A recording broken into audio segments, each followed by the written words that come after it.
네, 오늘 말씀 제목을 이 온 우주가 돕는 인생이라고 잡은 것은요.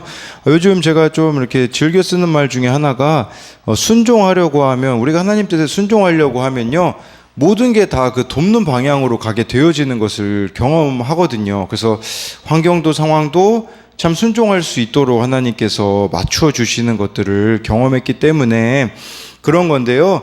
이렇게 잡은 것은 13절에 보면 우리는 원래 흑암의 권세에 있던 자들이었거든요. 본성에 끌려갈 수밖에 없는 자들이었거든요.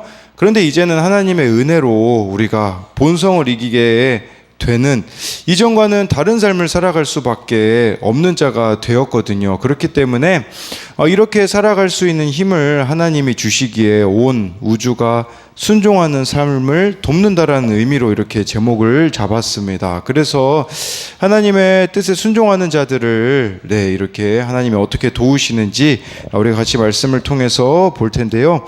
첫 번째로요, 온 우주가 돕는 인생은 삶이 되는 인생입니다. 9절 10절을 보면요, 이로써 우리도 듣던 날부터 너희를 위하여 기도하기를 그치지 아니하고 구하노니 너희로 하여금 모든 신령한 지혜와 총명에 하나님의 뜻을 아는 것으로 채우게 하시고 주께 합당하게 행하여 범사에 기쁘시게 하고 모든 선한 일에 열매를 맺게 하시며 하나님을 아는 것에 자라게 하시고 라고 말씀해 주고 있어요.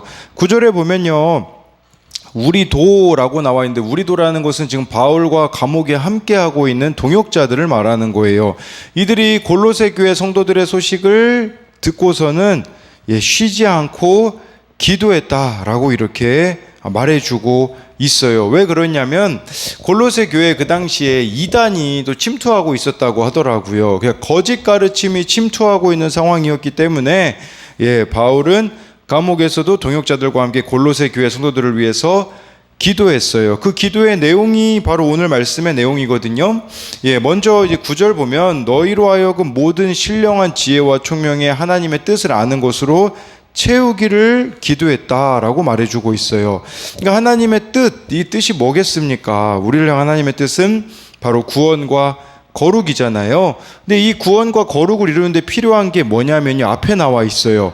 하나님의 뜻은 구원과 거룩인데 거기에 필요한 것은 모든 신령한 지혜와 총명이라는 것을 말해주는 것이겠죠. 그러니까 우리가 이 거룩을 위해서 필요한 게요, 지혜와 총명이다라는 것이겠죠. 구약 성경에 이 지혜와 총명이 같이 쓰이는 경우들이 있었거든요. 대표적으로 역대상 22장 12절에 보면요, 이런 내용이 나와요.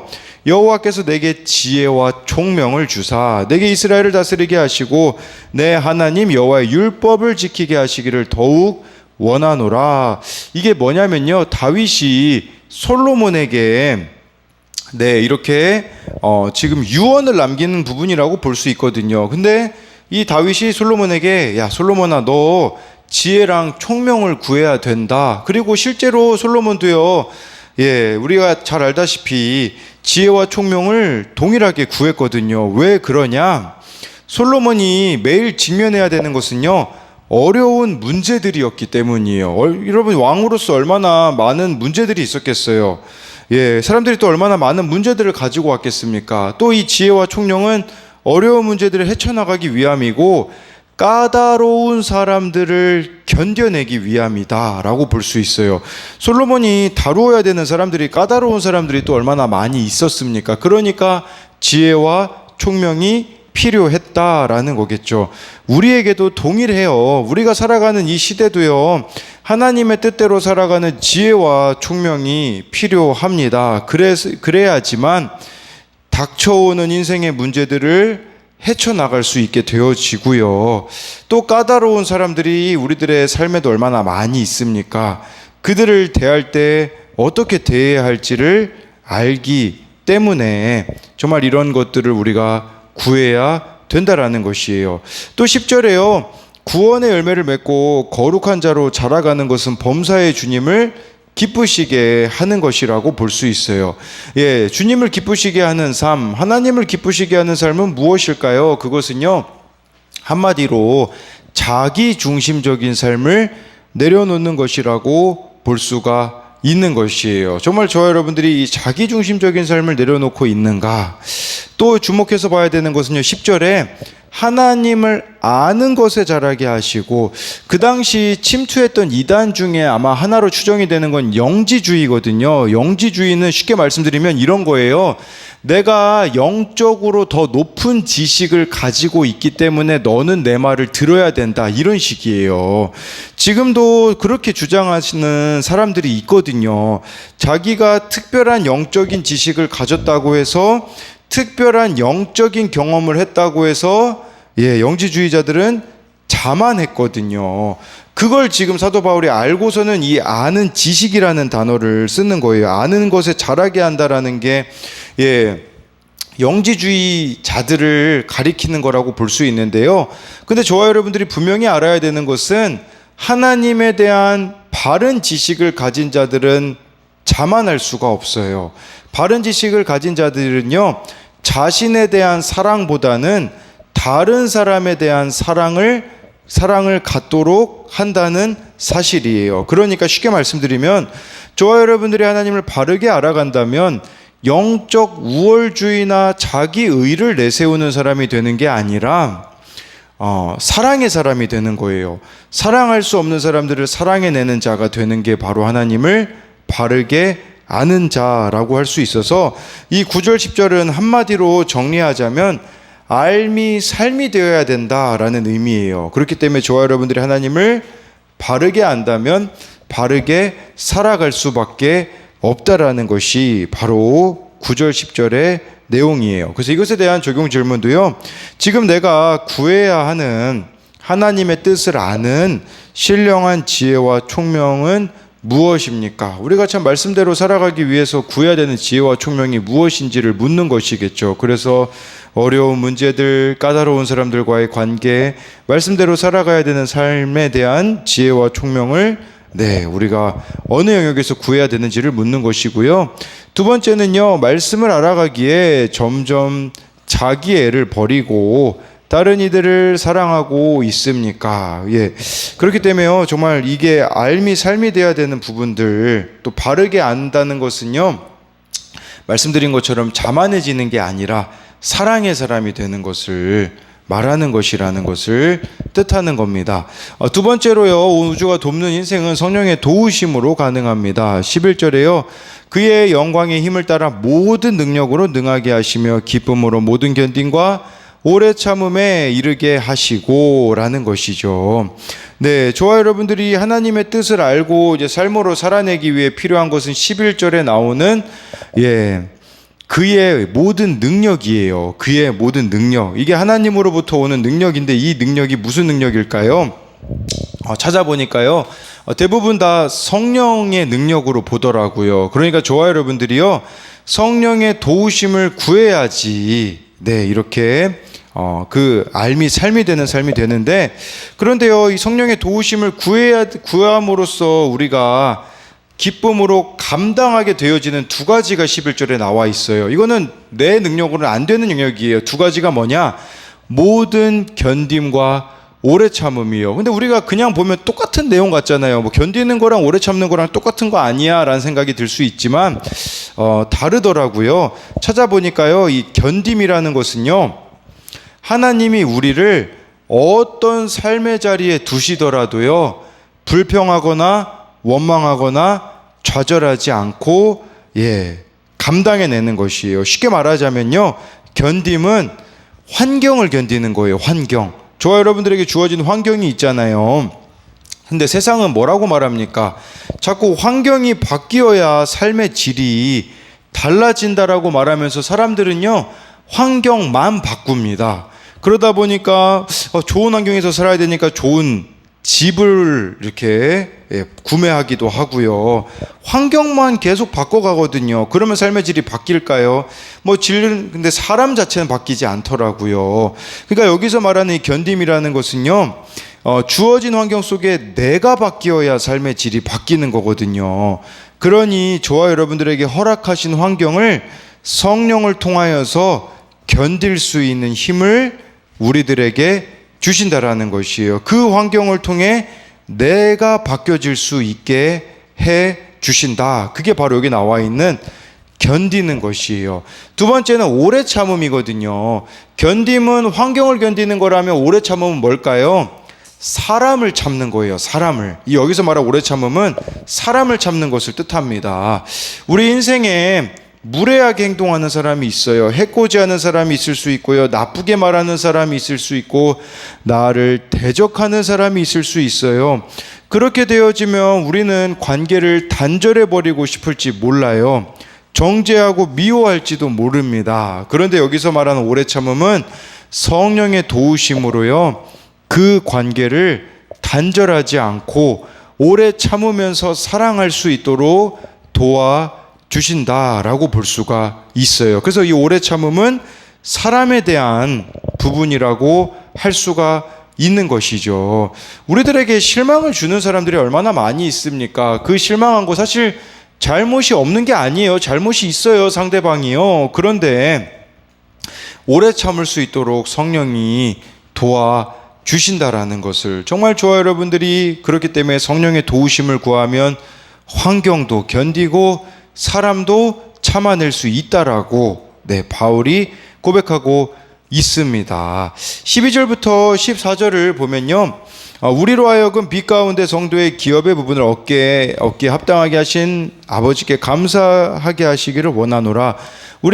그가 우리를 흑암의 권세에서 건져내사 그의 사랑의 아들의 나라로 옮기셨으니 그 아들 안에서 우리가 속량 곧 죄사함을 얻었도다라고 말씀해 주고 있어요. 그래서 바울은요, 빛 가운데 성도의 기업의 부분을 얻게 하신 하나님께 감사하라고 말해주고 있어요. 왜 감사해야 되냐?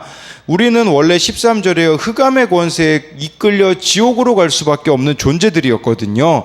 그런데 예수님이 십자가에서 나를 위해서 죽으심으로 빛으로 옮겨와 하나님의 자녀이자 영원한 기업을 얻을 자가 되었어요. 영원한 기업이 뭘까요?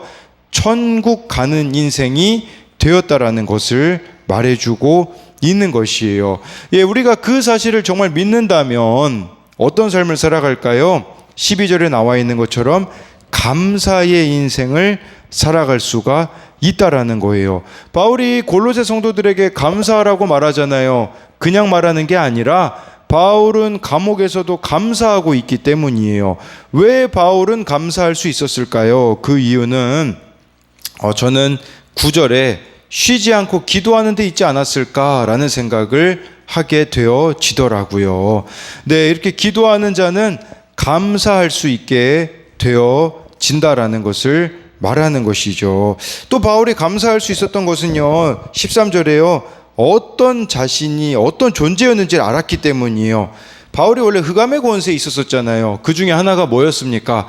예수 믿는 자들을 막 감옥에다가 잡아놓고 예수 믿는 자들을 핍박하는, 교회를 잔멸하려고 했던 자였기 때문이라는 거예요. 근데 그는 정말 죄로 치자면 죽을 수밖에 없는 존재였지만 14절에 반전이 펼쳐졌잖아요. 속량, 죄사함을 받았기 때문인 거죠. 우리도 마찬가지예요. 죄사함의 은혜가 얼마나 큰지 알면요, 하루하루 감사할 수 있게 되어진다라는 것이에요. 그래서 우리도 돌아봐야 되는 것은요, 과거에 흑암의 권세에 붙잡혔을 때 얼마나 비참했는가를 봐야 된다라는 거죠. 이런 우리를 예수님으로 인하여 속량, 즉 죄사함을 얻게 하셨다라는 것을 말해주는 것이에요. 이 은혜를 안다면 어떻게 될까요? 쉽게 말씀드리면요, 이전의 삶으로 돌아갈 수가 없습니다. 사탄은요, 끊임없이 우리를 흑암의 권세에서 살았던 삶으로 돌아가게 만들어요. 본성으로 돌아가게 만들어요. 그렇기 때문에 옛날 모습으로 안 돌아가려면 필요한 게 뭐냐? 13절에요, 그의 사랑의 아들의 나라로 옮김을 받았다라는 것을 기억해야 되는 거예요. 더 쉽게 말하면 여기서 말하는 그의 사랑의 아들의 나라가 뭡니까? 예수님께 속한 자로 살아가라는 뜻이거든요. 저와 여러분들이요, 날마다 예수님이 필요해요. 그래서 예수님 안에 머물기 위해서 우리가 말씀 묵상, 기도하는 삶을 살아가는 거죠. 예수님과 연결된 삶을 매일매일 살아가야지만 이전 삶으로 돌아가지 않아요. 근데 이 연결이 끊어지잖아요. 자연스럽게 옛날 모습으로 돌아갈 수밖에 없습니다. 어제 이제 아내랑 좀 그런 얘기를 나눴거든요. 뭐냐면 신혼 초에 제가 아침 시간에 이제 기분이 안 좋았거든요. 제가 기억하기로는 중학교 때부터 그랬던 것 같아요. 오전 시간에는 뭐 피곤해서 그런지 기분이 안 좋아서 친구들도 잘 말을 안 걸었던 것 같거든요. 신혼여행 가서도 오전에는 제가 기분이 안 좋아 보이게 아내가 무슨 일이 있냐고 했을 때 제가 그렇게 얘기했어요. 원래 그래 라고 말했거든요. 근데 어제 아내가 뭐라고 이야기했냐면 요즘에는 오전에 기분 안 좋은 게 사라졌다고 이야기를 하더라고요. 왜 그럴까요? 저는 그 비결이 예수님의 다스림을 받기 때문이라는 생각이 들더라고요. 그럼 우리도 마찬가지예요. 지금 내가 단정 짓는 게 있거든요. 나는 원래 이런 사람이야. 나는 원래 성격이 이래. 그렇게 말하는 경우들이 있거든요. 원래 나는 성품이 이래. 그런데요, 저와 여러분들이 그의 사랑의 아들의 나라로 옮김을 받았다면, 이젠 예수님께 속한 자로 살아간다면 원래 이래라는 말은 통하지 않는다는 사실입니다. 성경에 여러분 인물들을 보세요. 원래 이래서 안 된다라고 말했던 인물들이 있습니까? 뭐 예를 들어서 요셉만 봐도 그렇지 않습니까? 형들이 그렇게 자기를 팔아넘겼다면 원래 나는 형들 용서할 수 없어 라고 말할 수 있잖아요. 근데 그렇게 했습니까? 아니잖아요. 저와 여러분들이 정말 이렇게 예수님께 속한 자로 되어진다면 내가 안 된다고 단정 짓는 것들을 넘어설 수 있게 되어진다라는 거예요. 그렇기 때문에 저와 여러분들이 성령의 도우심을 구하며 예수님의 다스림 가운데 살아간다면, 내가 어떤 용서를 받은 죄인인지를 안다면 단정 짓고 있는 것들을 넘어서는 은혜가 주어진다라는 것을 기억해야 됩니다. 그래서 이것에 대한 적용 질문은요, 성령의 도우심으로 견뎌야 하는 환경, 아까 그 견딤이라는 단어가 환경이라고 말씀드렸잖아요. 그것은 무엇이 있는지, 또한 오랫동안 참아야 하는 사람, 이 오래 참음은 사람에 대한 부분이라고 말씀드린 것을, 그 사람은 여러분들에게 누구입니까? 그 다음에 질문은요, 내 생각으로는 원래 그랬다며 안 된다고 단정 짓고 있는 것이 있습니까? 나는 성격이 이래서 안 돼. 나는 원래 이런 사람이야 라고 단정 짓는 게 무엇이 있냐라는 거죠. 그것이 죄사함의 은혜로 넘어갈 수 있음을 믿습니까? 정말 저와 여러분들이 속량의 은혜는요, 모든 걸 넘어설 수 있게 만들어준다라는 것을 기억했으면 좋겠습니다. 기도하겠습니다. 살아계신 하나님, 정말 우리도 바울처럼 쉬지 않는 기도가 있기 원합니다. 그리하여서 모든 것에 대해서 감사하며 하나님의 뜻을 아는 신령한 지혜와 총명으로 우리들을 채워 주옵소서. 세상이 끊임없이 변하기 때문에 조금만 우리가 치우치면 그 세상의 물결에 끌려갈 수밖에 없기에 성령이 주시는 지혜와 이 총명으로 세상을 이기는 자들 되어질 수 있도록 붙잡아 주옵소서. 또한 성령의 능력으로 견뎌내기 원합니다. 우리에게 처해져 있는 환경이 가혹해 보이며 환경 탓하기가 얼마나 쉽습니까? 그러나 성령의 도우심으로 환경을 넘어설 수 있다고 오늘 말씀이 말씀하였고, 또 오래 참기 원합니다. 끊임없이 우리들의 삶을 힘들게 만드는 사람들이 있습니다. 그러나 성령의 도우심으로써 잘 참아내며 인내할 수 있도록 도와 주옵소서. 또한 나는 원래 이런 사람이기 때문에 안 되라고 단정 짓고 있는 부분들이 있지만, 우리가 그의 사랑의 아들의 나라로 옮김을 받았기에 속량받은 자로서 나를 넘어서는 자들 되게 하여 주사, 내가 할 수 없는 순종을 해내며 할 수 없는 적용을 해내는 정말 하나님께 속한 자로 살아가는 성도들이 되어지게 하여 주실 것을 믿으며 살아계신 예수님 이름으로 기도드립니다. 아멘.